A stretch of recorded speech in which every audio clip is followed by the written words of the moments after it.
പായിപ്രയിൽ UDFിന്റെ കയ്യിൽ നിന്നും അട്ടിമറിയിലൂടെ ഭരണം പിടിച്ചെടുത്ത LDFിന് കനത്ത തിരിച്ചടി. CPI അംഗം 10ാം വാർഡ് മെമ്പർ ദീപ റോയ്ക്കെതിരെയുള്ള ലൈഫ് ഭവന പദ്ധതി അഴിമതി ആരോപണവും തുടർന്നുള്ള അംഗത്തിന്റെ രാജിയുമാണ് LDFിന് തിരിച്ചടിയായത്.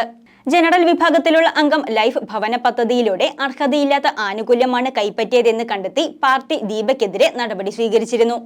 ഉടൻ തന്നെ 4 ലക്ഷം രൂപ പഞ്ചായത്തിൽ തിരിച്ചടയ്ക്കണമെന്നാണ് പാർട്ടി ദീപയോട് ആവശ്യപ്പെട്ടത്.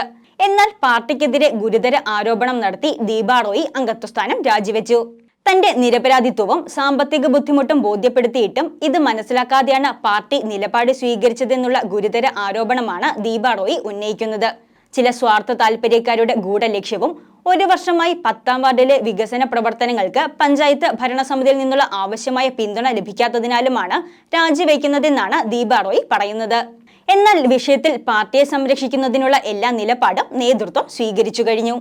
ദീപ റോയി അർഹതയില്ലാതെയാണ് ആനുകൂല്യം കൈപ്പറ്റിയതെന്നാണ് പാർട്ടി നേതൃത്വം പ്രഖ്യാപിച്ചത്. പഞ്ചായത്ത് അംഗം എന്ന സ്ഥാനം ദീപ റോയി ദുരുപയോഗം ചെയ്തുവെന്നാണ് CPI മൂവാറ്റുപുഴ മണ്ഡലം കമ്മിറ്റിയുടെ വാദം.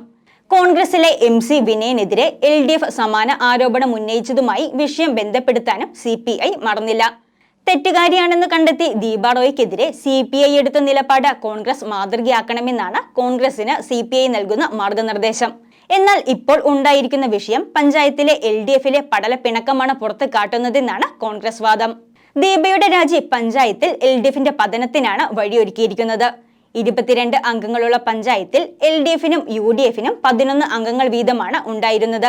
ദീപയുടെ രാജി തെരഞ്ഞെടുപ്പ് കമ്മീഷൻ അംഗീകരിക്കുന്നതോടെ UDF 11, LDF 10 എന്നിങ്ങനെയാകും കക്ഷിനില.